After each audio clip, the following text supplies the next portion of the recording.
கரங்களை உயர்த்தி கத்துற சூத்திரம் பண்ணுவோமா? கத்த நல்லவர். Alleluia, alleluia. ஒரு 2-3 வாரமாகவே இருதயத்தில் ஆண்டவர் பேசுனது. நேற்று திருப்பி உட்கார்ந்து வேதத்தை வாசிக்கும் போது தேவன் சொன்னதை தான் இன்றைக்கி நம்ம பார்க்க போகிறோம்.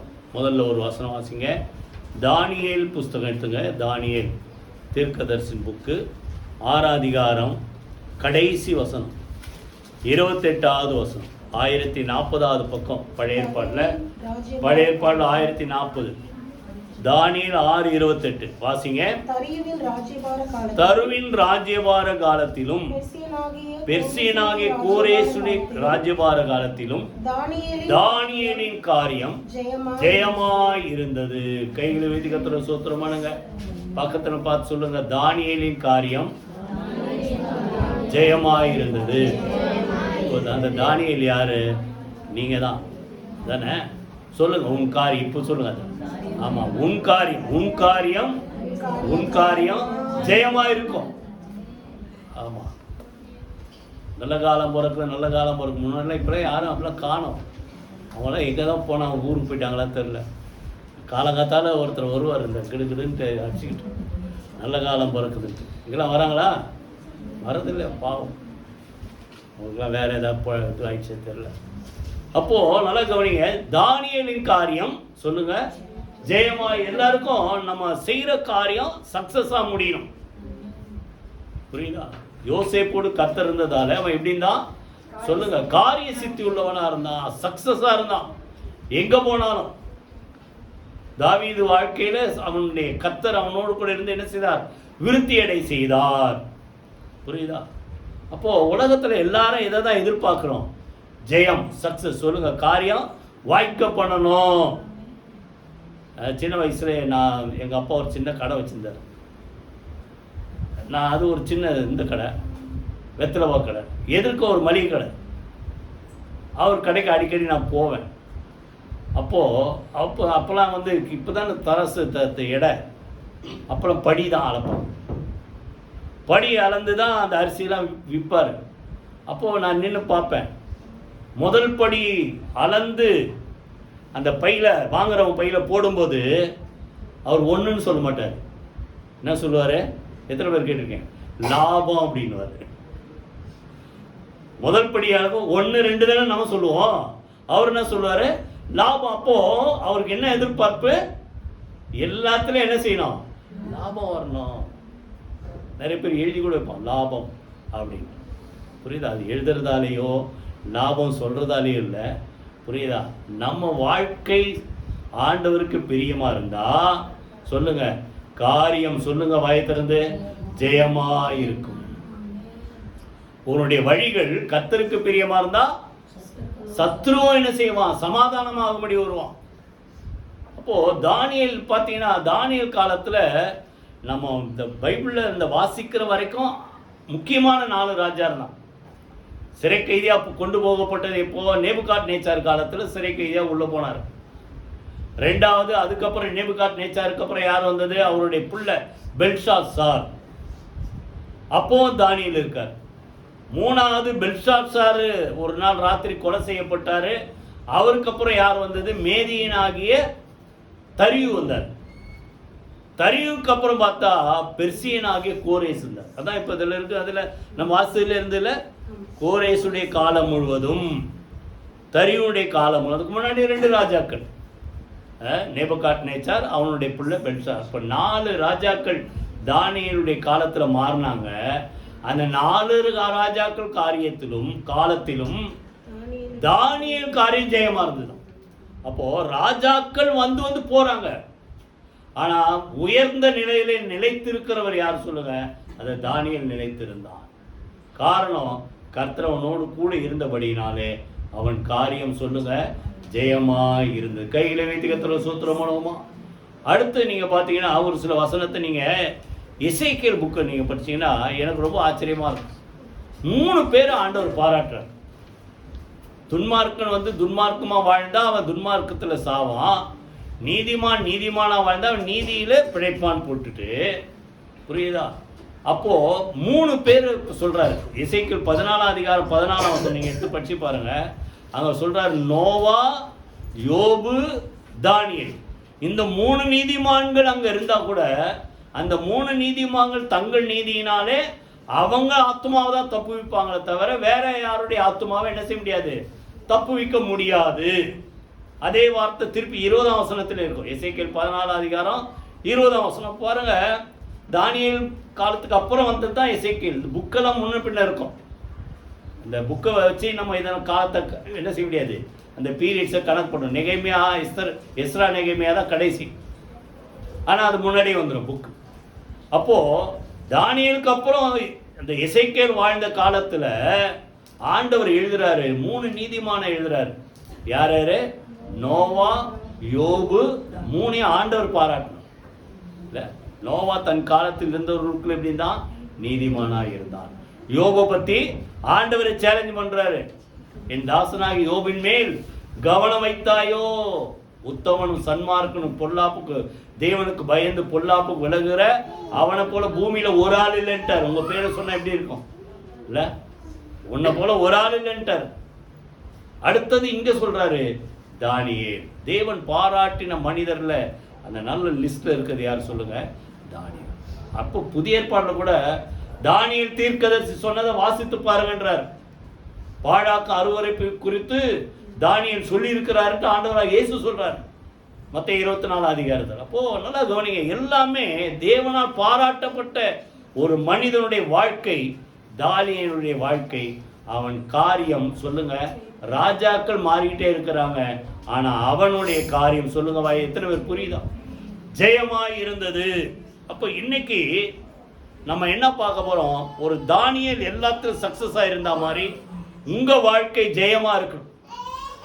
சக்சஸா இருக்கணும்னா தானியேல் வாழ்க்கையில ஆண்டவர் எதனால அவன் காரியத்தை வாய்க்க பண்ணினார்?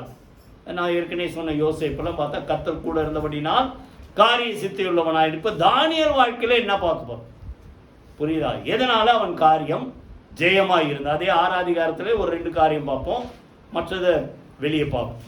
தானியேல் 6ஆம் அதிகாரத்துல 4ஆம் வசனம் யாரோ ஒருத்தர் வாசிங்க. அப்பொழுது பிரதானிகளும் சேனாதிபதிகளும் ராஜ்யத்தின் விசாரிப்பிலே தானியேலை குற்றப்படுத்த முகாந்திரம் தேடுறாங்க. ஒரு முகாந்திரத்தை அவனால என்ன செய்யல. நல்லா கவனிங்க, குற்றம் சாட்டுறதுக்கு வாய்ப்பு, சான்ஸ் தேடுறாங்க. நமக்கு விரோதமா ஒருத்தன் தான் சான்ஸ் தேடி அலைகிறான். என்ன சொல்றான் அவன்? என்ன செய்யறான்? எவனை விழுங்கலாமோ என்று என்ன செய்யறான்? வகைனா சான்ஸ், சான்ஸ் தேடி தேடி அலைகிறான். புரியுதா? வெளிப்படுத்த விசேஷத்தில் ஆண்டவர் சொல்றார், குற்றம் சாட்டுகிறவன் தாழ்த்தப்பட்டு போனான். அப்போ நீதிமான் மேல் குற்றம் சுமத்தும்படி அநேக மக்கள் இருப்பாங்க இல்ல? 34ஆம் சங்கீதம் தானே, அவரை நம்புகிற ஒருவன் மேல் என்ன செய்யாது? குற்றம் சுமராது. குற்றம் சாட்டுறதுக்கு வாய்ப்பு தேடுறாங்களா? வாய்ப்பை கண்டுபிடிக்க முடியல. நம்ம லைஃப்ல அப்படின்னா எப்படி இருக்கும்ல? என்னை குற்றப்படுறதுக்கு ஏதாவது தேடி தேடி பார்க்கணும், ஒன்றும் கிடைக்கல, எப்படி இருக்கும்? வாய்ப்பு தேடினாருக்கு ஒன்றும் கண்டுபிடிக்க முடியல. அவன் எதனால சொல்லுங்க? வாய் திறந்து அவன் உண்மையுள்ளவனாய் இருந்தபடியால் அவன் மேல் சுமத்த யாதொரு குற்றமும் குறைவும் இல்லை. குற்றமும் இல்லை, குறைவும் இல்லை. புரியுதா? எதனால சொல்லுங்க? வாய் திறந்து உண்மையுள்ளவன். இப்போ தானியேல் காரியம் ஜெயமா இருந்ததுன்னா நம்ம தானியேல்கிட்ட கத்துக்க வேண்டிய முதல் விஷயம் சொல்லுங்க, அவன் யாரு? வாயை திறக்க மாட்டேன் சொல்லுங்க, உண்மையுள்ளவன். நீதிமொழி 28:20 உண்மையுள்ள மனுஷன் எப்படிப்பட்ட ஆசீர்வாதமோ அறகுறை இல்லை சொல்லுங்க, பரிபூர்ண ஆசீர்வாதங்களை பெறுவான். உண்மை இருந்தா நம்ம காரியம் சொல்லுங்க ஜெயமா. சின்ன விஷயத்துல உண்மையா இருக்கும். இப்போ சர்ச்சுக்கு வரதில் உண்மையா இருக்கோமா? எத்தனை பேர் வந்திருக்கீங்க? இப்போ வந்தவங்க நீங்க நல்லவங்க, வராதவங்க கெட்டவங்க நம்ம சொல்ல, வந்துட்டீங்க. இன்னும் சொல்ல போனா சரியான நேரத்துக்கு வர்றது இன்னும் உண்மை தானே? இதான் அந்த ஆண்டவர் பார்க்குறார், கொஞ்சத்தில் உண்மையாக இருக்கிறியா? தாளந்தை பிரித்து கொடுத்தாரு எஜமான். 5 தாளந்து ஒருத்தனுக்கு, 2 தாளந்து ஒருத்தனுக்கு, 1 தாளந்து ஒருத்தனுக்கு. இப்போ 5 தாளந்தை வாங்கினவன் போய் சம்பாதிச்சு எஜமான் வர்றதுக்குள்ளே இன்னும் 5 சம்பாதிச்சிட்டான். அவனை பார்த்து இந்த எஜமான் வாழ்த்தின விஷயம் என்ன? மத்தேயு 25:21 நல்லது சொல்லுங்க வாய் திறந்து. நம்ம செஞ்ச காரியத்தை பார்த்து என்ன சொல்லணும்? குட். சொல்கிறீங்களா? பிள்ளைங்களா வாழ்த்துறீங்களா? எதாவது செஞ்சுட்டு நல்லா நல்லா செஞ்சேன் பாராட்டணும். அதுபோல் ஆண்டவர் பாராட்டுவார். நல்லது, குட், உண்மையும் சொல்லுங்க. உத்தமமான ஊழியக்காரனே, கொஞ்சத்திலே உண்மையாயிருந்தாய், ஆகையினால் நீ என்ன செய், 5 பட்டனுக்கு அது வேற, அநேகத்தின் மேல் உன்னை அதிகாரியாக வைப்பேன். புரியுதா?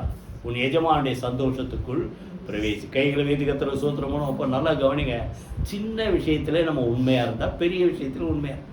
அதே ஆண்டவர் தான் இன்னொரு இடத்துல சொல்கிறார், அநீதியான உலக பொருள் சின்ன சின்ன விஷயத்தில் நீங்கள் உண்மையாக இல்லைன்னா பெரிய விஷயத்தில் எப்படி இருப்பீங்க?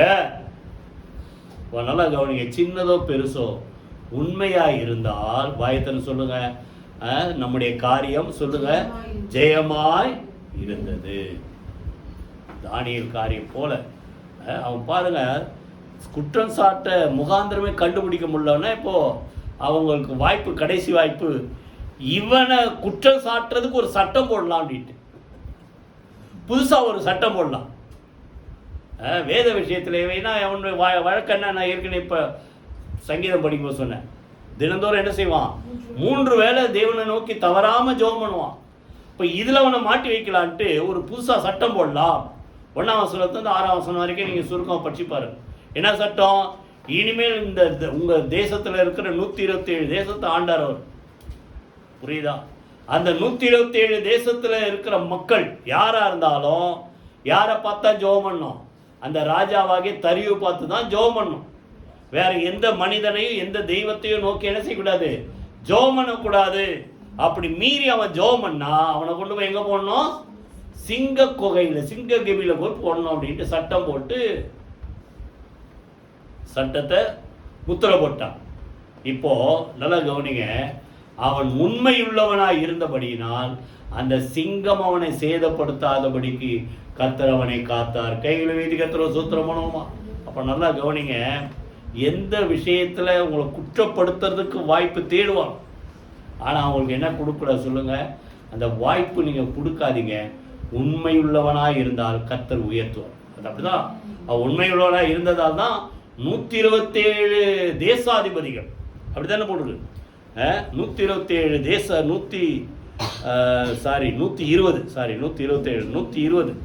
120 தேசாதிபதிகள். அந்த 120 தேசாதிபதிகள் மேல 3 சீஃப் ஆபீசர், பிரதானிகள். இப்போ தானியேல் விடுபட்டவனா அந்த 3 பிரதானியிலும் இவன் விசேஷம். அப்போ ராஜாவுக்கு அடுத்த போஸ்ட்ல யார் தான் இருக்கிறது, தானியேல் தான். அப்போ உண்மையா இருந்தா நீங்க எங்க இருந்தாலும், அதுக்காக 2வது நிலைமை அப்படி சொல்லலை, எங்க இருந்தாலும் நீங்க எப்படி இருப்பீங்க சொல்லுங்க, உயர்த்தப்படுவீங்க. கைகளை வீதி கர்த்தருக்கு ஸ்தோத்திரம் பண்ணுவோமா? புரியுதா? அப்போ தேவனை தேடுறதுல உண்மை இருக்கா? சமாரியா ஸ்திரீகிட்ட பற்றி ஆண்டவர் என்ன சொல்றாரு, தேவன் எப்படி இருக்கிறார் சொல்லுங்க, ஆவியா இருக்கிறார், அவரை தொழுது கொள்ளுகிற எப்படி இருக்கணும், ஆவியோடும் உண்மையோடும். 51ஆம் சங்கீதத்தில் தாவீது சொல்ற, உள்ளத்திலே எது தேடுறாராம், உண்மை இருக்குதான்னு பார்க்குறாரு. உள்ளத்தில் 1000 வச்சு மறைச்சிக்கிட்டு தேவனே அப்பா பிதாவே அப்படின்னு பொய்யா பேசக்கூடாது. உள்ளத்தை திறந்து ஜெபம் பண்ணணும். எத்தனை பேர் புரியுது?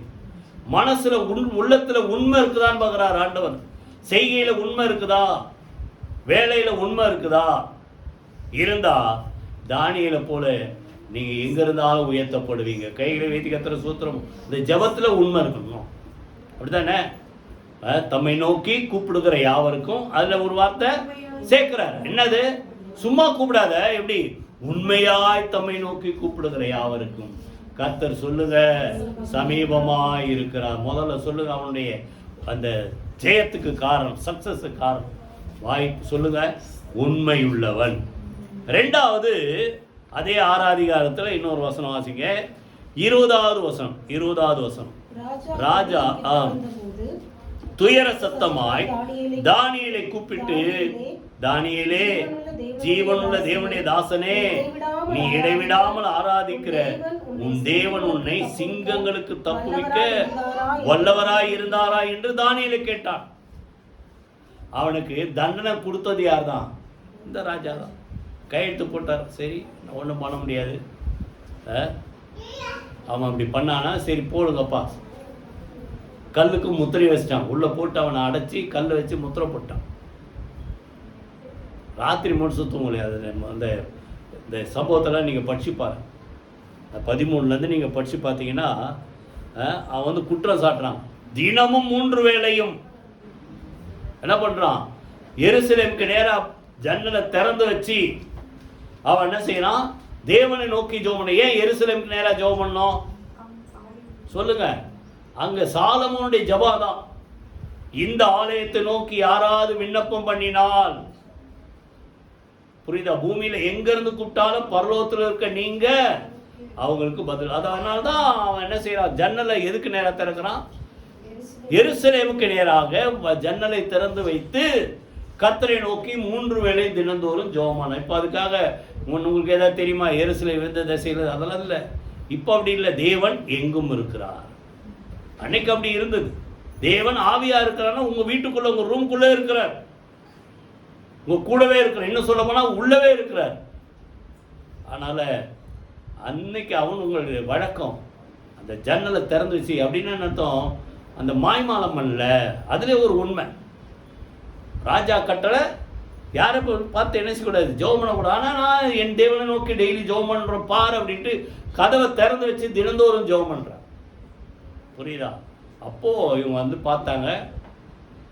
இப்போ நம்ம ஊராக இருந்தால் உடனே என்ன எடுத்திருப்பான், ஃபோனை வச்சு ஒரு ஃபோட்டோ எடுத்துகிட்டு ராஜாட்ட காமிச்சிருப்பான். ஆனால் சாட்சியோடு போய் சொல்கிறாங்க, அதை போய் பாருங்கள். அப்புறம் பார்த்தா ராஜா சாயந்தரம் வரைக்கும் வெயிட் பண்ணுறாராம். அப்படின்னா என்ன அர்த்தம், ஒருவேளை மத்தியானம் இவன் குற்றம் சாட்டியிருப்பான், இல்லை காலையில் குற்றம் சாட்டியிருப்பான். சாயந்தரம் பண்ணலைன்னா அவன் இது பண்ணான் விட்டுலான்ட்டு சாயந்தரம் வரைக்கும் பொறுத்து பார்த்தாராம். அதை நீங்கள் முழுசாக படித்தா புரியும். அப்புறம் வேறு வழி இல்லைன்னா போட்ட ராஜா எப்படி கூப்பிட்றாரு, துயர சத்தமா. அப்போ சிங்ககேமியில் இந்த தானியேல் செஞ்ச தப்பு இல்லை, ராஜாவை பொறுத்த வரைக்கும் அது தப்பு, அந்த தேசத்தின் சட்டத்தை பொறுத்த வரைக்கும் தப்பு. ஆனால் தேவனுடைய பார்வையில் தவறு இல்லை. என்ன வந்தாலும் சரி, யாரை நோக்கி ஜெபம் பண்ணோம், தேவனை நோக்கி ஜெபம் பண்ணோம். புரியுதா? சட்டம் வந்தாலும் நான் சட்டத்தை மீறுவேன்னு சொல்லி ஜெபம் பண்றாரு. அப்படி அந்த சட்டத்தின்படி அவனை சிங்ககேமியில போட்ட ராஜா எப்படி வெளியே இருந்து எப்படி கூப்பிடுறாராம், அந்த வார்த்தை பாருங்க, துயரஸ். அப்போன்னு அர்த்தம் அவருக்கே தாங்கலை. ஐயோ நல்ல மனுஷன் எப்படி பண்ணிட்டோமே. இப்போ யாராவது உங்களை குற்றம் சுமத்துனா அவங்க மனசை அடிச்சுக்கணும், ஐயோ இப்படி பண்ணிட்டோமே. சொல்ற எத்தனை பேர் புரியும்?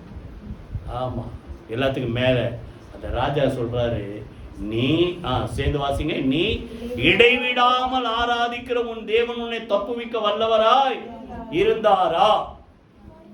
இதை இப்போ அப்படி கேட்கிறாரு. போடுறதுக்கு முன்னாடி என்ன சொல்றாரு, போட்டதுக்கு அப்புறம் 16 ராஜா தானியேலை நோக்கி, நீ இடைவிடாமல் ஆராதிக்கிற உன் தேவன் உன்னை தப்புவிப்பார். தண்டனையும் கொடுத்துட்டு இவர் சொல்றாரு, நான் போட்ட சட்டத்தின்படி, ஆனா நீ ஆராதிக்கிற உன் தேவனை நம்பி ஆராதிக்கிறல்ல, அந்த தேவன் உன்னை என்ன செய்வார் சொல்லுங்க, நிச்சயமான செய்வார், தப்புவிப்பார். அந்த குற்றம் என்ன சொல்றது, குற்றத்தை நிறைவேற்றின அந்த தண்டனை நிறைவேற்றின ராஜா சொல்றான், நீ ஆராதிக்கிற உன் தேவன் உன்னை சொல்லுங்க தப்புவிப்பார். சொல்லுங்க. அப்போ எப்படி ஆராதிக்கிறார் சொல்லுங்க, இடைவிடாமல் ஆராதிக்க முடியுமா? இன்னொரு வார்த்தை இருக்கு, இடைவிடாமல் என்ன செய்யுங்க, ஜெபம் பண்ணுங்க. இடைவிடாமல் ஜெபம் பண்ணும்போது தூங்கும் போதும் ஆண்டவரே சூத்திரம் ஆண்டவரே இப்படி இருக்குது அப்படி இருக்குது அப்படியே தூங்கிட்டா இடைவிடாமல். இப்போ இடைவிடாமல் ஆராதிக்கிறது, துணி துவைக்கும் போதும் பாடிக்கிட்டே துணி துவைச்சு பாருங்க, பாட்டு கேட்டுக்கிட்டே செய்வீங்க, பாடிக்கிட்டே செய்வீங்களா, சமையல் பண்ணும்போது பாடிக்கிட்டே செய்ய. அப்போ இடைவிடாமல் ஆராதிக்கும். கரெக்டாக அந்த வார்த்தை பார்த்தா இடைவிடாமல் செய்விக்கிற சர்விங் தான் வரும். சரி, ரெண்டும் ஒன்று தான், எல்லாம் ஒன்று தான். இடைவிடாமல் ஆராதிக்கிற தேவன் உன்னை என்ன செய்வார், நிச்சயமா சொல்லுங்க தப்புவிப்பார். நல்லா கவனிங்க. அப்போ தானியேல் உயர்த்தப்பட்டது, ஜெயமா இருந்த காரணம் சொல்லுங்க, தேவனை போற்றுகிற ஒரு மனிதன், கைகளை வைத்து கர்த்தரை ஸ்தோத்திரம் பண்ணும், தேவனை பாடுகிற ஒரு மனிதன், தேவனை துதிக்கிற ஒரு மனிதன். எல்லாருக்கும் தெரியும் தாவீது, அவனுடைய ஆரம்பம் என்ன சொல்லுங்க, ஆடுகள் பின்னால போன தாவீது. அவனை குறித்து ஆண்டவர் சொல்றாரு பாருங்க. 78ஆம் சங்கீதம் எடுங்க. 78ஆம் சங்கீதம் 70 யாராவது முதல்ல வாசிங்க. தம்முடைய தாசனாகிய தாவீதை தெரிந்து கொண்டு ஆட்டு தொழுவத்திலிருந்து அவனை எடுத்து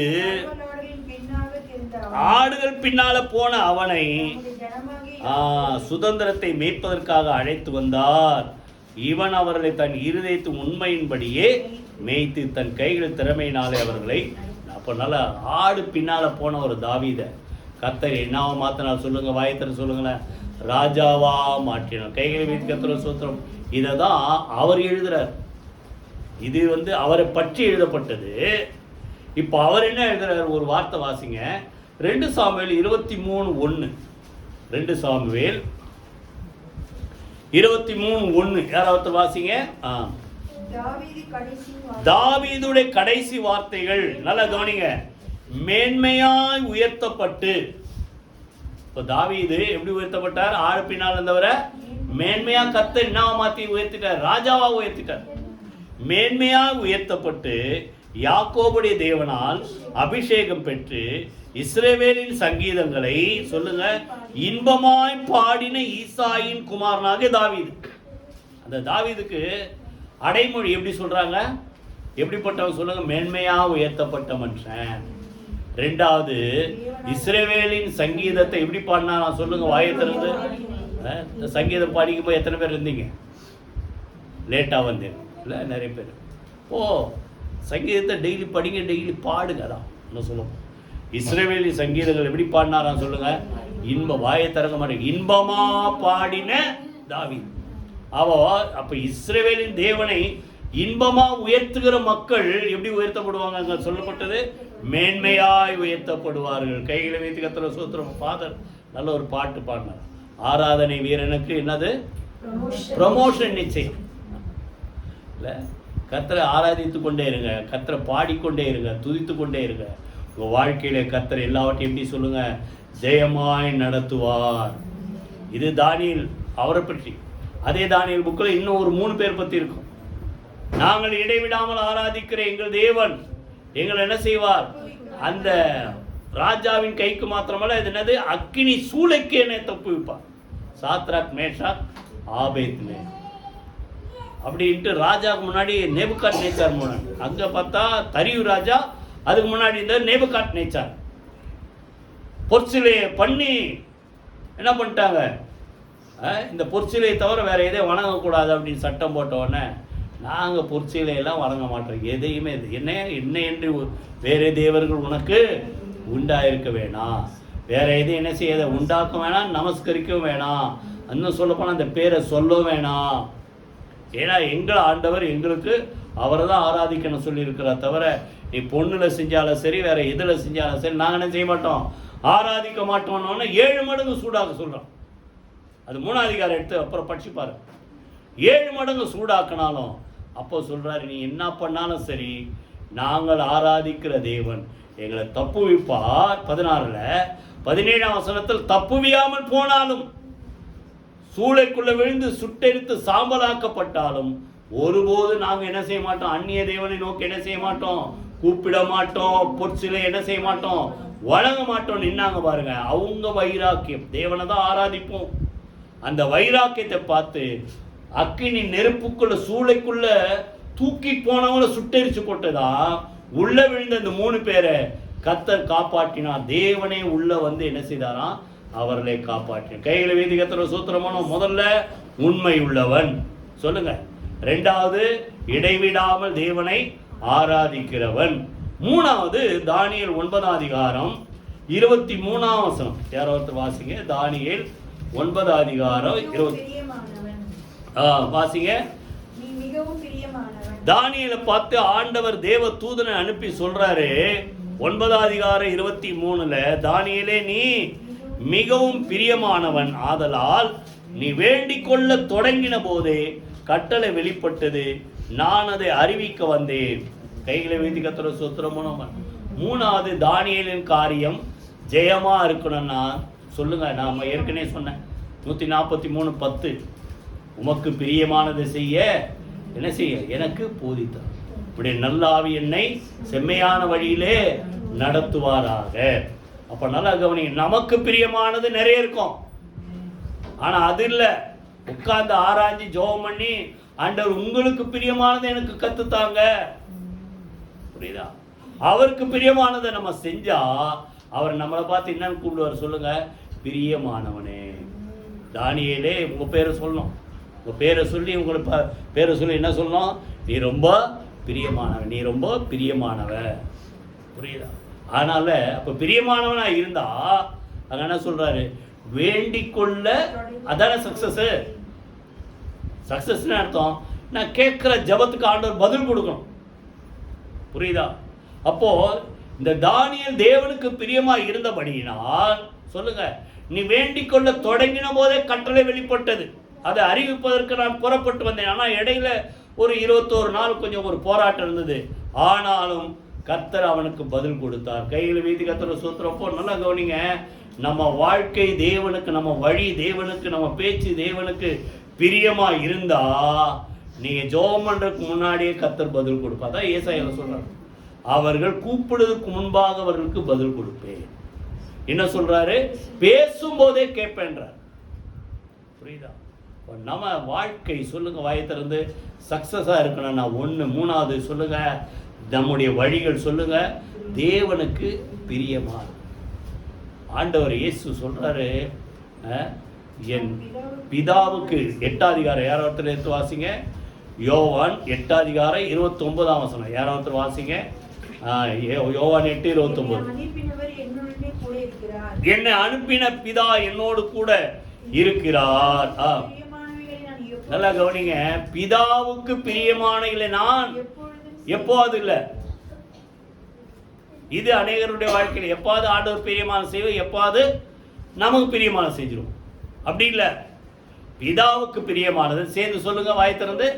எப்பவுமே சொல்லுங்க வாய் திறந்து. எப்பவுமே அவர் எதை தான் செஞ்சாரு? பிதாவுக்கு பிரியமானதை செய்தபடினால் அவரை தேவன் என்ன செய்யலையா? தனியா இருக்க விடலை, எப்பவுமே கூட இருக்கிறார்.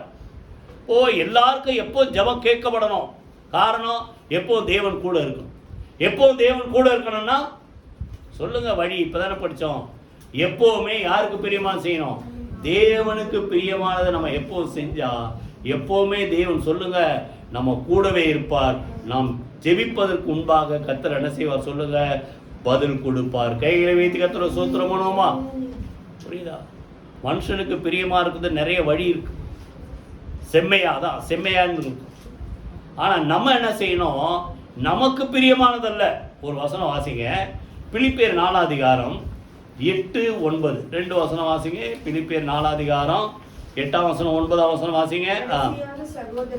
கடைசியா அந்த நிறுவத்தை முடிக்கும் போது சொல்றார், கடைசியா சகோதரரே உண்மை உள்ளவைகள் எவைகளோ, அடுத்தது ஒழுக்கம் உள்ளவைகள் எவைகளோ, நீதி உள்ளவைகள் எவைகள், இதெல்லாம் இருக்குதான்னு பாருங்க. நம்ம செய்யற காரியம் உண்மையா இருக்கா, ஒழுக்கமா இருக்கா, நீதியா இருக்கா, கற்புள்ளவைகளா இருக்கா, அன்புள்ளவைகளா இருக்கா, நற்கீர்த்தி நல்ல பேர் வருமா அதனால, அடுத்தது புண்ணியமா இருக்கா, புகழ் எதுவோ, தேவனுக்கு புகழ் நமக்கு புகழ் இல்லை, அவைகளே சிந்தித்து கொண்டிருங்கள். பின்னால சொல்றாரு, என்னிடத்தில் கற்று கேட்டு அடைந்திருக்கிற எவைகள் அவைகளை செய்யுங்க, அப்போ சமாதானத்தின் தேவன். அப்போ சக்சஸா இருக்கணும்னா தேவன் நம்ம கூட இருக்கணும். தேவன் நம்ம கூட இருக்கணும்னா எதெல்லாம் செய்யணும்? உண்மையா இருக்கிறத, புண்ணியமா இருக்கிறத, புகழ்ச்சியா இருக்கிறத, புரியுதா, நீதியா இருக்கிறத, ஒழுக்கமா இருக்கிறத செஞ்சா கர்த்தர் கூட இருப்பார். தானியேலை போல நம்ம செய்கிற காரியங்கள்லாம் சொல்லுங்க வாயை திறந்து ஜெயமாயிரும். அந்த உள்ள போனவொடனே தானியேலுக்கு ஒரு சோதனை என்ன வருது? அங்கே போனால் அந்த வாலிபர்கள்லாம் நல்லா புஷ்டியாக்கணும். ராஜாவுக்கு முன்னாடி நல்லா திறமசாலிங்களா, அவங்க நிறைய ட்ரைனிங்லாம். இப்போ மிலிட்ரிலாம் பார்த்தீங்கன்னா சின்ன வயசுல சேர்த்துருவாங்க. அவங்க நல்லா கடினமான ஆகாரம் கொடுப்பாங்க. நான் கடினமாக வேலை வாங்குவோம். அப்போது அங்கே போயிட்டு நான் இதை சாப்பிட மாட்டேன் அதை சாப்பிட மாட்டேன் சொல்ல முடியாது. ஆனால் அங்கே போனால் ராஜா புசிக்கிற போஜனத்தை கொடுக்குறாங்க. புரியுதா? அதெல்லாம் கொடுத்த உடனே அதில் பார்த்தா நிறைய விஷயம் தேவன் விளக்கின காரியங்கள் இருக்கும். நீங்கள் லேவியராகமம் நீங்கள் அப்புறம் எடுத்து படிச்சு பாருங்கள். 14 அதிகாரம் 14 15 இதெல்லாம் படிச்சு பாருங்க. இதெல்லாம் சாப்பிடலாம், இதெல்லாம் சாப்பிடக்கூடாதுன்னு இருக்கு. புரியுதா? அது இப்போ பழைய ஏற்பாடுன்னு நீங்கள் நினச்சா கூட நிறைய டாக்டர்ஸே சொல்கிறாங்க. அது அப்புறம் எடுத்து அந்த லிஸ்ட்டை படிச்சு பாருங்கள். அவங்க எழுதந்து ஆண்டவர் எழுதந்து கரெக்டுன்றாங்க. அதுதான் வந்து சரீரத்துக்கு என்ன செய்யாது, சரியான ஒரு ஹெல்த்தை கொடுக்காது, பாதிக்கும்ன்றாங்க. தேவன் விளக்குனது புரியுதா? அப்போ அதை போல தேவன் விளக்குனதெல்லாம் நான் சாப்பிட வேண்டி இருக்குமே, ராஜாவின் போஜனத்தில் எல்லாம் இருக்குமே. அப்போ அது ஒருவேளை சரீரத்துக்கு புஷ்டியா இருந்தாலும் தேவனுக்கு பிரியமா இருக்காத. அதான் தேவனுக்கு பிரியமா இருக்கு. அப்போ எதுல கூட பார்க்கிறாரு அவரு, வாழ்க்கை நெறிமுறைகள் மாத்திரமல்ல, என்ன பார்க்கிறாரு, சாப்பிட்ற பொருள் கூட தேவனுக்கு பிரியமா இருக்குதா? நம்மளை யோசிச்சிருக்கோமா? பொருள் கூட, சாப்பிட்ற ஆகாரம் கூட தேவனுக்கு பிரியமா இல்லைன்னா அது என்ன செய்யும், தீட்டுப்படுத்துமே. சாப்பாட்டினால என்ன செய்யும், என்ன தீட்டுப்படுத்த, தேவனுக்கு பிரியமா இருக்காதுன்னு சொல்லி அதுல கவனமா இருந்தார் தானியேல். கைகளை வைத்து கர்த்தரை ஸ்தோத்திரமோ. அதுக்காக இப்போ வந்து நான் சாப்பாட்டில் இதெல்லாம் அவாய்ட் பண்ணா நான் நல்லவன் இல்லை, அப்படி இல்லை. ஆண்டவர் இதுக்கு ஒரு வழியை சொல்லிட்டார். மார்க் 7 அதிகாரத்தில் என்ன சொல்றாரு, மனுஷனுக்குள்ள போறது மனுஷனை தீட்டுப்படுத்தாது சொன்னாரா? மனுஷன் இருதயத்திலிருந்து புறப்பட்டு வரதான் தீட்டுப்படுத்தார் 7 அதிகாரம். புரியுதா? அதில் பார்த்தீங்கன்னா 13 விஷயம் சொல்றார். இதெல்லாம் ஒரு மனுஷன் என்ன செய்யும், கரைப்படுத்தும். தீட்டுனா அது ஒரு பெரிய ஒரு யாரு, பேதுரு அந்த இன்னொரு சீமோன் வீட்டில் தங்கி இருக்கும்போது, பசியா இருக்கும்போது அவருக்கு ஒரு தரிசனம் வருது. வானத்திலேருந்து ஒரு பெரிய துப்பட்டியில எல்லா சாப்பாடு ஆகாரம் உள்ள அந்த மிருக ஜீவன்லாம் வந்து இறங்குது. என்ன செய்ய, அடித்து புசின்னொன்னே இவர் சொல்கிறார், ஆண்டவரே தீட்டானதெல்லாம் இருக்கு, நான் சாப்பிட மாட்டேன். அங்கே அவர் என்ன சொன்னார், ஆண்டவர் தீட்டான ஆகாரத்தை தள்ளாதன்னாரா, எந்த மனுஷனும் தீட்டா நினைக்காத. இன்னைக்கு உலகத்தில் எவ்வளோ இருக்குது தெரியுமா? ஒரு காலத்தில் இவங்களாம் தெரியாது. பழைய வந்து நம்ம நாட்டில் நடந்த இதெல்லாம் படிச்சு பாரு, பழைய ஹிஸ்ட்ரிலாம் படிச்சு பாரு. ஒரு தெருவுக்குள்ளே நம்ம போகக்கூடாதுன்னு, தெருவுக்குள்ள இப்பெல்லாம் இருக்கா அப்படி? இப்போ இல்லைன்னு நினைக்கிறேன். அது தொட்டா தீட்டு, உள்ள வந்தா தீட்டு. இன்னும் சொல்ல போனால் நானே பார்த்துருக்குறேன், அந்த டீ கடையில் போனால் ரெட்டை என்ன சொல்லுவாங்க, ரெட்டை குடுவையா, அந்த 2 இருக்குமா.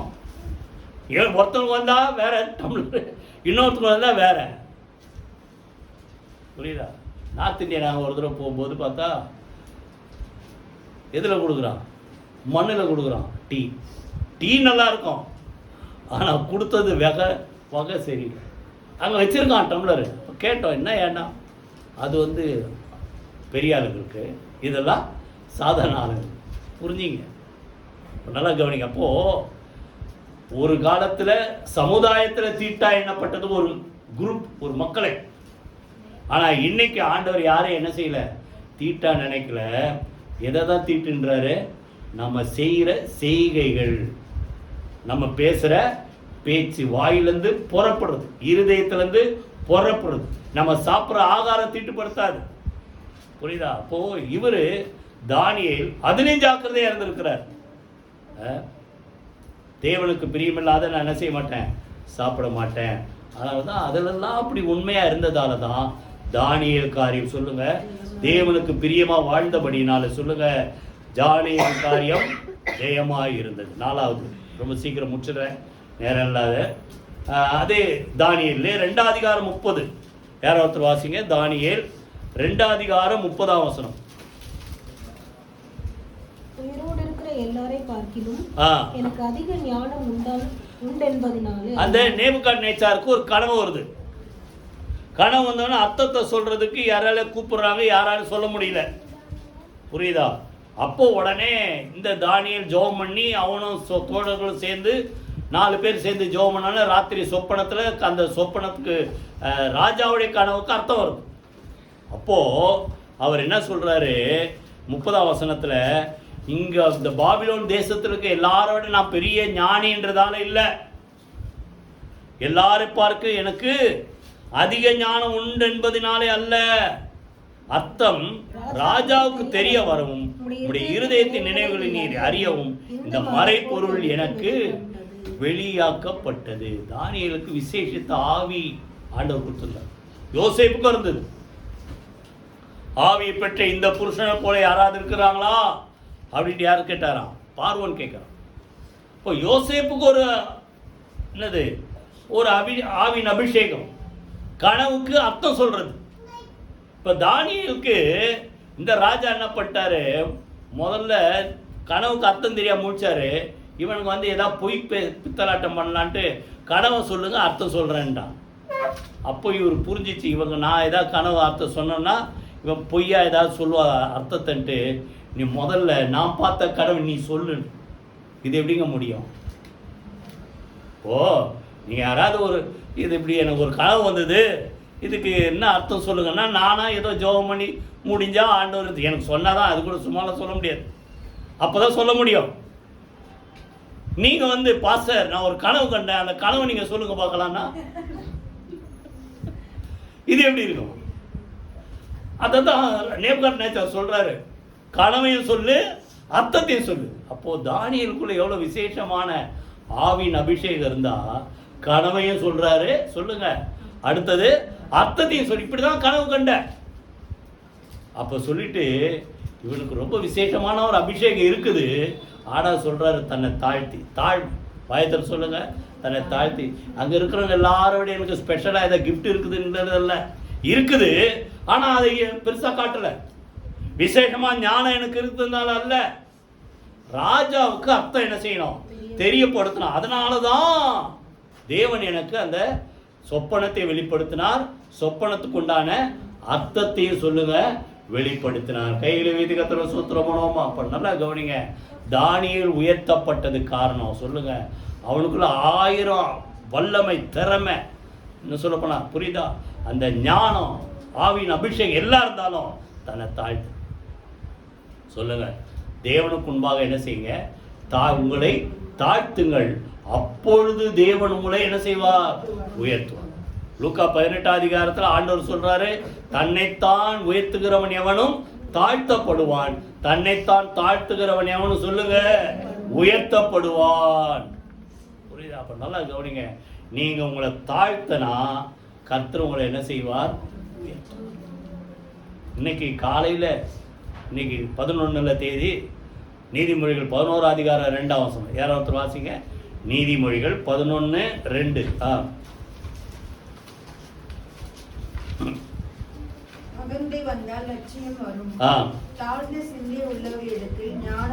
விசேஷித்த ஞானம் யாருக்கு, தானியேலுக்குள்ள இருந்தது.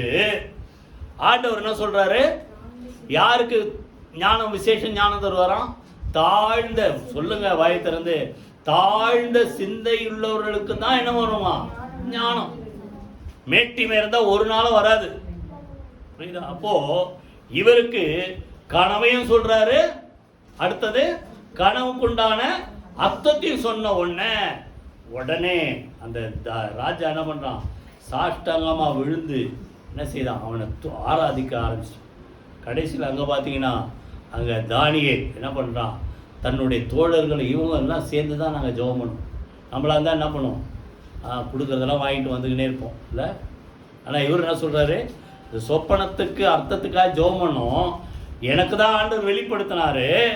ஆனாலும் இந்த 3 பேர் என் ஃப்ரெண்ட்ஸ் இருக்காங்க பாருங்க, சாத்ராக் மேஷாக் ஆபேத்நேகோ, இவங்களும் சேர்ந்து தான் ஜெபம் பண்ணாங்க. ஆனாலும் இவங்களுக்கு அந்த உயர்வை தரணும்ன்ட்டு எவ்வளோ அருமையான மனுஷன் பாரு அப்படின்ட்டு ரெக்கமெண்ட் பண்ணி அவங்களும் உயர்த்தப்படுவது. இப்போ நல்லா கவனிங்க, ஒரு தாழ்மை எதில் வெளிப்படணும்னா அடுத்தவன் உயர்வை பார்த்து சந்தோஷப்படும்.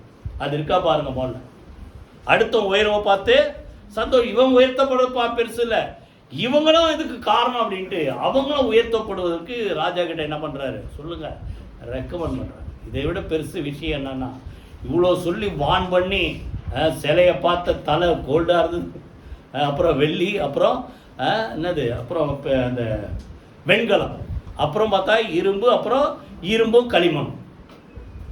ஆனால் கையால் பெயர்க்கப்படாத ஒரு கல், அதான் தேவனுடைய ராஜ்யம். அது உருண்டு வந்து சிலையை பாதத்தில் மோதி விழ வச்சது, சிலை சுக்குநூறாக உடஞ்சிச்சு. ஆக்சுவலாக இப்படிலாம் நீ ஒழுங்காக இருக்கணும், தவறி நடக்கக்கூடாதுன்ற வான் பண்ணுறது தான் சொப்பனம். இதெல்லாம் படிக்க யோசிக்கிறீங்களா இல்லையா, அதுக்கு தான் சொப்பனம். இப்படி வான் பண்ணியும் அந்த ராஜா என்ன பண்ணிட்டாரு, 3ஆம் அதிகாரம் 1ஆம் வசனத்தில் நேபுகாத்நேச்சார் என்ன சிலை செஞ்சாராம்? பொன்னினாலே 60 முழம் உயரம் 6 முழம் அகலம் கொண்ட ஒரு பொற்சிலையை பண்ணி வைத்தான். நான் யோசித்தேன். இப்போதான் 2ஆம் அதிகாரத்தில் வான் பண்ணுறாரு அந்த சிலை உடைய போகுதுன்ட்டு. அப்போது இவன் என்ன நினச்சிருப்பான், அது கீழே களிமண் இதெல்லாம் கலந்ததால் தான் உடஞ்சிது முழுசாவே. அப்போ என்னுடைய ராஜ்யம் நிலைச்சிருக்கணும்னா முழுசாவே பொண்ணு கோல்டை வச்சு முழுசாவே 60 முழம்னா கிட்டத்தட்ட 110 அடிக்கு மேலே. புரியுதா? அவ்வளோ பெரிய உயரத்தில் நல்ல கோல்டுலே செஞ்சுட்டு அதுக்கு கீழே விழுந்தாலும் உடையாது. ஆனாலும் பாருங்க, கர்த்தர் சொன்னதான் நடக்கும். கைகளை மீதி கர்த்தர் சூத்திரம் பண்ணுவோமா? சரி, என்ன பார்த்தோம் சொல்லுங்க? தாழ்மை. எனக்கு எல்லாம் இருக்கிறதால நான் பெருசு இல்லை, தேவன் அர்த்தம் சொல்லி இது வெளிப்படுத்துவதற்காக எனக்கு அந்த ஞானத்தை கொடுத்தார். தாழ்மை. கடைசியா 1 தானியேல் 5ஆம் அதிகாரம் 22 23. 5ஆம் அதிகாரம் 22 அதாவது நேபுகாத்நேச்சாருடைய பிள்ளை, அவனுக்கு ஒரு கனவு வருது. ஆக்சுவலாக கனவு கூட இல்லை, நேரில் தான் பார்க்குறான். பொற்பாத்திரம், தேவனுடைய ஆலயத்தில் இருக்கிற, சுருக்கமாக சொல்கிற 5ஆம் அதிகாரம், பொற்பாத்திரத்தை கொண்டு வந்து தேவனுடைய ஆலயத்தில் உபயோகப்படுத்த அந்த பொற்பாத்திரத்தை பொக்கிஷத்தை கொண்டு வந்து அதில் எதை குடித்தான்? மதுவை குடித்தான். எவ்வளோ என்ன துணிகரம்! மதுவை குடிச்சிட்டு கல்லும் மரமான தேவர்களை புகழ்ந்த உடனே வான அந்த தேவனுடைய கை என்னச்சான், செவத்தில் எழுதிச்சு. என்ன எங்கே இருக்கு? இதில் ஒன்று எழுது, மெரி கிறிஸ்மஸ் இருக்கு. மெரி கிறிஸ்மஸ் எழுதுன மாதிரி மெனே மெனே தெக்கேல் உப்பார் செய்து. அர்த்தமே புரியல. என்னடா எழுதியிருக்குது? ஒன்றுமே புரியல. நம்ம தான் படிக்கிறத. அவனுக்கு இன்னமும் எழுதியிருக்குது. இவனுக்கு கை கால்லாம் நடுங்க ஆரம்பிச்சிச்சு. புரியுதா? உடனே எல்லாரும் கூப்பிடுறாங்க. யார் இதுக்கு அர்த்தம் சொன்ன யாராலும் சொல்ல முடியல. அப்புறம் தான் அந்த மகாராணி சொல்கிறாங்க, அங்கே ஒருத்தன் இருக்கிறான் தானியேல்ன்ட்டு, அவனுக்குள்ள விசேஷ தாவி இருக்கிறதால இதுக்கெல்லாம் அர்த்தம் சொல்லுவான். உடனே அவன் வந்த உடனே இப்போது என்கிட்ட இப்படி ஒரு ஆள் இருக்கிறாங்கப்பா, அவன் அர்த்தம் சொல்லுவானா? நான் என்ன சொல்லுவேன்? ஐயா வாங்க ஐயான்னு தான் கூப்பிட்டுருவேன். இந்த பெல்சாசார் என்ன கூப்பிட்றாங்க? எங்கள் அப்பா சிறை கைதியாக கொண்டு வந்த தானியேல் நீதானேன்னா. அறிமுகமே எப்படி இருக்கு பார்த்தீங்களா? இப்போ இவனுக்கு எவ்வளோ ஒரு பெருமை, மனமெட்டிமை. அப்போது அவன் அப்படின்னு சொல்லி இதுக்கெல்லாம் அர்த்தத்தை சொன்னால், நீ 2ஆம் அதிபதி ஆகிடுவ, உனக்கு வெகுமானெல்லாம் தருவேன்னொன்னே. இப்போ தான் அவர் சொல்கிறாரு, என்ன சொல்கிறாரு? அந்த 2 என்ன படித்த 5 இப்போ தான் சொல்கிறாரு, அது நேபுகாத்நேச்சார் பெருமை கொண்டவொடனே அவனை மனுஷனாவே இல்லாதபடி, உங்கள் அப்பா அதாவது பெல்சாத்சாருடைய அப்பா மனுஷனா இல்லாதபடி தரையில் தள்ளி அவனை மிருகத்தை போல நகங்களாக வர வச்சு, சிறகுகளாக வர வச்சு, மிருகத்தை போல புல்ல துணை வச்சார். இதெல்லாம் உனக்கு நல்லா தெரியும். ஏன்னா நீ அவன் பிள்ளையா இருந்து நீ தான் கிட்டத்தட்ட அந்த தேசத்தில் அதெல்லாம் ஒரு எழுதப்படல, இருந்தாலும் அதான் தேசத்தை அவர் சார்பில் நீ தான் ஆளுகை செஞ்ச. இதெல்லாம் நீ பார்த்த. இதெல்லாம் பார்த்தோம், உனக்கு என்ன வரல? புத்தி வராம அந்த தேவனுடைய ஆலயத்து பொக்கிஷங்கள்ல இருக்கிற அந்த பொற்பாத்திரத்தில் மதுவை குடிச்சிட்டு கல்லும் மண்ணுமான தேவர்களை நீ புகழ்ந்திய. இதனால தான் கர்த்தர் என்ன செய்தார்? உன் மேல கோபம் கொண்டார்ட்டு. இதெல்லாம் அறிந்திருந்தும் உமது இருதயத்தை நீ தாழ்த்தாமல் பரலோகத்தின் ஆண்டவருக்கு விரோதமாய் உம்மை உயர்த்தினீர். என்ன நல்லா கவனிங்க, அந்த தைரியம். ஏற்கனவே சொல்லிட்டாரு, நீ இது அர்த்தம் சொன்னா உன்னை ராஜாவுக்கு அர்த்த ஸ்தானத்தில் வச்சுட்டு எல்லாம் சொல்லிட்டார். 2வது ராஜா இது தானியேல் வாழ்க்கையில். உலகத்து மனுஷனா இருந்தா ஐயா இதான் அர்த்தம் அப்படிதான் சொல்லியிருக்கிறோம். அவன் சொல்றான், முதல்ல என்ன பண்றாரு? நீ பண்ண தப்ப என்ன செய்யறாரு சொல்லுங்க? கண்டித்து உணர்த்துறான். தைரியம். இங்க அந்த அருமையான ஏரோது குறித்து பார்த்தா, முதல்ல அவன் எப்படி இருந்தானா, யோவான் சாணனை கூப்பிட்டு அவன்கிட்ட நிறைய புத்திமதிலாம் கேட்பான். ஆனாலும் அவன் தப்பு செய்யும் போது, நீங்க மார்க் 6ஆம் அதிகாரம், மத்தேயு 14ஆம் அதிகாரம் அப்புறம் எடுத்து படிச்சுப்பாரு, லூக்காலே தப்பு செய்யும் போது நீ உன் சகோதரன் மனைவி வைத்திருக்கிறது எது சரியில்லைன்ட்ட. இப்போ நல்லா கவனிங்க, யாரை கர்த்தர் உயர்த்துவார்னா தப்புன்னு சொல்லுங்க. வாயத்தர தப்புன்னு சொல்லணும். நல்லதை அதான் சொல்றார் ஆண்டவர், நல்லதை நல்லதென்றும் கெட்டதை கெட்டதென்றும் சொல்லுங்க. புரியுதா? தீமை தீமைன்னு சொல்லுங்கன்றாரு. புரியுதா? அப்போ இவன் தப்பு செஞ்ச உடனே உணர்த்துறான். தானியேல் அப்படிதான். இதெல்லாம் தெரிஞ்சு நீ உன்னை தாழ்த்தாம தேவனுக்கு முன்பாக இப்படி கொடுமையான பாவம் செஞ்சதால் தான் ஆண்டவர் உங்க நியாய தீர்ப்பு எழுதிட்டார். நீ பரிசெல்லாம் மயங்கின அர்த்தம் சொல்லலை. உன் பரிசெல்லாம் வேற யாருக்கா கூட. ஏன்னா தானியேலுக்கு தெரியும் அந்த ராத்திரியே இவரை என்ன செய்ய போறான், கொலை செய்ய போட போற. இனி ராஜாவா இல்லாதபடி நீ உயிரோடே இருக்க போறதில்லை, நீ என்ன எனக்கு பரிசு கொடுக்கறது, அதெல்லாம் தெரிஞ்சதால் சொல்றாரு. அப்புறம் தான் அர்த்தம் சொல்றாரு. மெனே மெனே தெக்கே உப்பாசி, தராசுல நெருக்கப்பட்டு நீ குறைவாய் காணப்பட்டாய், உன் ராஜ்யம் ரெண்டா பிரிக்கப்பட்டு பங்கிட்டு கொள்ளப்படும் அப்படின்ட்டு அர்த்தம் சொன்ன உடனே கடைசியில் பார்த்தா அன்னைக்கு ராத்திரி அவனை கொலை செய்தார்கள். அடுத்து யார் ராஜா வந்தாரா? மேதியனாகிய தரியு ராஜா. இப்போ அஞ்சாவது என்ன சொல்லுங்க? தைரியம். வாயத்தன் சொல்லுங்களேன். ஆமாம், அவன் நினைப்பா இவன் நினைப்பா. ஆண்டவர் பற்றி சொல்றதுக்கு என்ன வேணும்? சொல்ல மாட்டீங்களே. தைரியம் வேணும், தைரியம். ஏன்னா ஆண்டவர் சொல்றார், மனுஷருக்கு முன்பாக என்னை ஐக்கிய செய்கிறவன் சொல்லுங்க எவனோ அவனை பரலோகத்திற்கிற தேவதூதருக்கு முன்பாக நான் அறிக்கை செய்வேன். பயந்துகிட்டு வெட்கப்பட்டுக்கிட்டு நான் அதெல்லாம் சொல்ல மாட்டேன்னு நீங்க ஒதுங்கினா உங்களை குறித்து நானும் வெட்கப்படுவேன்றார். நான் சொல்லுங்க. அப்போ யாரை கர்த்தர் உயர்த்துவார்? அவரை பத்தி பேசுறதுக்கு ஒரு சின்ன பிள்ளைக்கு தைரியம் பார்த்தீங்களா? யாரு? நாகமான் வீட்டில் ஒரு சின்ன பிள்ளை, அது என்ன வயசு தெரியல, 7-8 வயசு இல்லை 10 வயசுக்குள்ளதான் இருக்கும், சிறு பெண்ட்டு போட்டு. அது தைரியமா? எங்க ஊர்ல எலிசான்னு ஒரு தீர்க்கதரிசி இருக்கிறாரு, அவர்கிட்ட போனா குஷ்டரோகம்லாம் சுகமாயிடும், நீங்க அங்க போய் பாருங்கன்ற. இப்போ ஒரு வேலைக்கார பொண்ணுங்க, அந்த காலத்துல வேலைக்காரங்க கிடையாது, அடிமைதான். சிறை கைதியா கொண்டு வரப்பட்டதான் அந்த பொண்ணு, குழந்தை. அது தைரியமா பேசுது. எங்க ஊர்ல ஒரு தேவன் இருக்கிறார், அவரை சேவிக்கிற ஒரு தீர்க்கதரிசி இருக்கிறார். அப்ப நல்லா கவனிங்க, உங்களை கர்த்தர் உயர்த்தணும்னா தேவனை பற்றி பேசுவதற்கு என்ன வேணும்? வாயை திறக்க மாட்டேன் சொல்லுங்க, தைரியம். எல்லாரும் கர்த்தரை சூத்திரம் பண்ணி ஜெபம் பண்ணுவோமா? தானியேலின் காரியம் சொல்லுங்க. ஜெயமாய் இருந்த ராஜாக்கள் மாறினார்கள், ஆனால் தொடர்ந்து தானியேல் உயர்த்தப்பட்ட நிலைமையில இருந்த காரணம் 5 காரியம் நம்ம பார்த்தோம். அவன் தன்னால் கூடிய மட்டும், அந்த ஒரு வார்த்தை இங்கிலீஷ்ல as much as he was faithful அப்படி, அதனால கூடிய மட்டும் உண்மையுள்ளவனா வாழ்ந்தான். புரியுதா? உண்மையுள்ளவர்கள் உயர்த்தப்படுவார். 2வது என்ன பார்த்தோம் சொல்லுங்க? இடைவிடாமல் தேவனை ஆராதித்து அவரை சேவிக்கிறவன். 3வது தேவனுக்கு பிரியமானது செய்தவன். 4வது தன்னை தாழ்த்தினவன். 5வது தேவனை பற்றி பேசுவதற்கு தைரியத்தை கர்த்தர் கொடுத்தார். கையில் உயர்த்தி கர்த்தரை சோத்திரம். இப்படிப்பட்ட ஒரு குணம் தானியேலுக்குள்ள இருந்த குணம் நமக்குள்ள இருந்தா உங்க காரியம் எல்லாம் சொல்லுங்க வாய் திறந்து ஜெயமா இருக்கும். எல்லா கர்த்தரை சோத்திரம் பண்ணுங்க. ஆண்டவரே உமக்கு நாங்கள் நன்றி செலுத்துறோம்.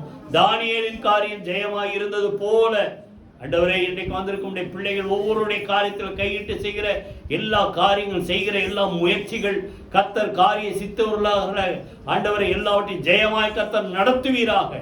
ஆண்டவரே உமக்கு நன்றி செலுத்துறோம்ப்பா.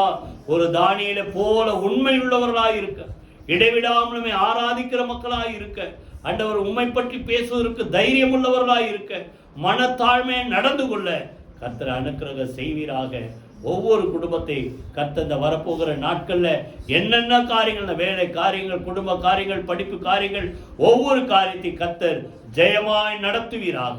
நம்முடைய கர்த்தராகிய இயேசு கிறிஸ்துவினாலே எங்களுக்கு ஜெயம் கொடுக்கிற தேவனுக்கு ஸ்தோத்திரம் உண்டாவதாக. இந்த பிள்ளைகளை கர்த்தர் எல்லாவற்றையும் காரியங்களை வாய்க்க பண்ணுவீராக. இயேசு கிறிஸ்துவின் ஜீவனுள்ள ஜெயமுள்ள நாமத்தில் ஜெபிக்கிறோம் நல்ல பிதாவே, ஆமென், ஆமென்.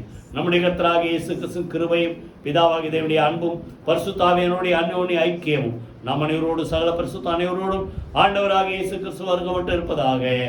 ஆமென். என் ஆத்துமாவே கர்த்தரை ஸ்தோத்திரி, என் உள்ளமே அவருடைய பரிசுத்த நாமத்தை ஸ்தோத்திரி. என் ஆத்துமாவே கர்த்தரை ஸ்தோத்திரி, அவர் செய்த சகல உபகாரங்களை மறவாதே. ஆமென், ஆமென். God bless you.